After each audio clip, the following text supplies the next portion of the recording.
Let me take a moment to speak to something many have felt but few fully understand. That deep confusion, that ache in your spirit when someone you care for, someone who once pursued you with fire in their eyes, suddenly begins to ignore you. The texts slow down. The calls stop coming. The calls stop coming. The energy shifts, and you sit in silence asking, why is he ignoring me? If he wants me, he's not ignoring you because you're lacking. He's ignoring you because you're powerful. That might sound contradictory at first, almost like a defense mechanism to protect yourself from rejection, but sit with it a little longer and you'll realize it's a profound truth. Some people aren't intimidated by your flaws, they're overwhelmed by your strength. They're not avoiding you because you did something wrong. They're backing away because they don't know how to stand beside someone who shines that brightly. Let's be real. Power, true emotional, spiritual, self-aware power is rare. And when you carry it, you walk differently. You speak with a certain depth. You love with clarity. You don't tolerate half effort. You don't settle for vagueness. And you don't play into emotional games. Your presence commands a certain level of truth. And not everyone is built to deliver that. When you show up authentically, with your heart on your sleeve, your standards intact, your values unshakable, you naturally challenge anyone who is not operating at that level. You become the mirror they didn't ask for, but can't avoid. That's not your fault. That's your light doing what it does, revealing everything in its path. A lot of men have been conditioned to chase what's easy, what doesn't confront them, what strokes their ego instead of stirring their soul. They may want intimacy, but not the kind that demands self-reflection. So when they meet someone who requires emotional maturity, who calls them, just by existing, to be better, to dig deeper, to show up more completely, they freeze, they retreat, they disappear. It's not because they don't feel the connection. It's because they do, and that connection is demanding something of them they're not sure they can give. It takes courage to love someone powerful, to love someone who knows their worth, to love someone who doesn't just fall for words but looks for action. That kind of love isn't passive, it's transformative. And transformation is uncomfortable, especially for those who've never had to grow in order to be loved. Some men are used to being admired for their potential, not held accountable to it. But you see past the charm, past the surface. You see the man he could be, and that scares him more than anything. So his silence isn't always about you. It's about his inner war. It's about the battle between who he is now and who he'd need to become to be worthy of you. And if he's not ready to evolve, to rise to meet you where you stand, then he chooses the coward's way out. Distance, he ghosts, he dodges, he avoids. Not because you're too much, but because you're exactly enough, and he knows it. Here's the hardest part. Your power will not always attract readiness. Sometimes it will attract confusion, hesitation, or fear. But don't let that dim you. Don't shrink to fit into his comfort zone. Don't second guess your light just because someone else couldn't stand in it.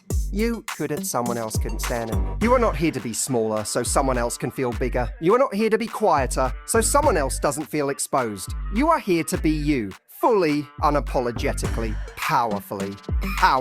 And when someone finally meets you with the same energy, the same depth, the same capacity for love and accountability, you'll realize that being ignored was never rejection. It was redirection, away from someone who wasn't ready and towards someone who always would be.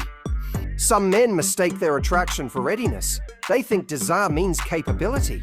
Wanting you and being able to hold you with emotional maturity are two different things. This keynote is about the confusion between emotion and preparation, between wanting someone and being able to truly handle everything that person brings. Attraction is immediate, it's instinctual, it happens in the body. It's the spark, the chemistry, the rush, but readiness, that's a decision. That's discipline. That's maturity. And many don't realize the gap between the two until they're standing in front of a woman who embodies everything they claimed to want. When a man sees someone who's beautiful, confident, grounded, someone who carries herself with purpose and speaks from the soul, his natural reaction might be pursuit. He's drawn in. He thinks that's what I want. And maybe he really does. But a wanting is not the same as being prepared for the responsibility that kind of woman comes with. Because a woman who knows who she is won't just accept love. She will demand presence. She will require emotional honesty. She will ask for vulnerability, for communication, for consistency. And that's where most men start to falter. Not because the woman is asking too much, but because they never realized how little they've practiced showing up in those ways. This is where the difference between fantasy and reality hits hard. In fantasy, he sees a future with you. In reality, he doesn't know how to sit through one difficult conversation without withdrawing or shutting down. In fantasy, he wants to be the man who can stand beside you. In reality, he hasn't unpacked his wounds, unlearned his unhealthy habits, or developed the emotional tools to love you properly.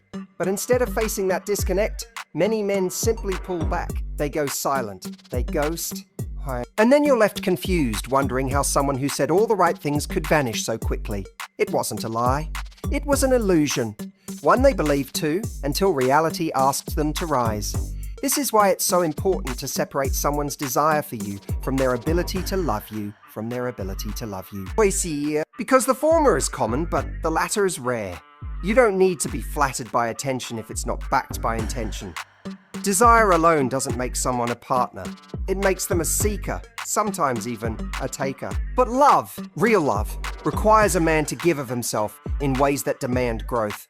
And if he hasn't done the work, he'll see you not as a blessing, but as a burden. Not because you are one, but because he's not strong enough to carry what comes with you.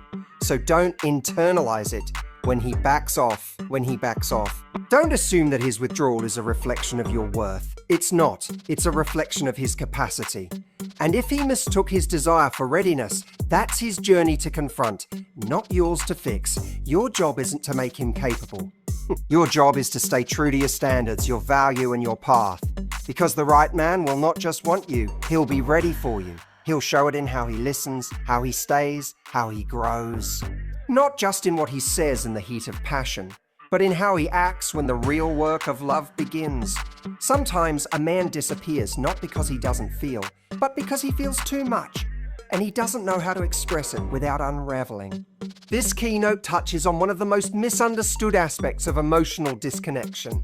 How overwhelming emotions can lead to withdrawal, not because of indifference, but because of emotional overload. There's a common belief that if someone truly feels something, they'll fight for it, lean into it, or speak up. But in truth, not everyone has the emotional tools to process intensity. For some, deep feelings become a threat instead of an invitation, and instead of stepping forward, they shut down. Emotional maturity is not simply about how much someone can feel.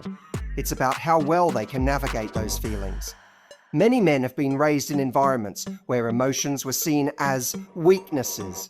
They were never taught how to sit with discomfort, express vulnerability, or communicate fear in healthy ways. So, when they begin to feel something profound for someone, something real, grounded, and unfamiliar, their nervous system doesn't recognize it as safe. It interprets love as chaos, as something too big to manage. So instead of unpacking it, they run. Not because the love isn't real, but because they believe they can't survive it. This is why you might experience sudden silence after a deep moment of connection. A powerful conversation, an emotional exchange, a moment of raw honesty. Things you thought would bring you closer, instead result in distance.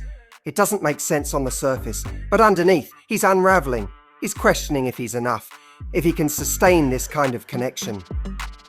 If he can be seen this deeply and not fall apart, and because he doesn't know how to voice those fears, silence becomes his defense. He believes retreating is better than risking exposing himself emotionally.